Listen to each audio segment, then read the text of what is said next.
ডিজাইনটা ভালো করেছে। হ্যাঁ কিরে, এবার তোমার ঘরের ডিজাইনটা ভালো করেছো তো। বাহ, এদিকে দাও আবার বলে ভাঙাচুরা।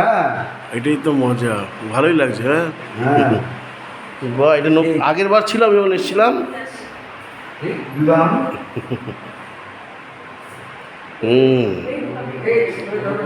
আরে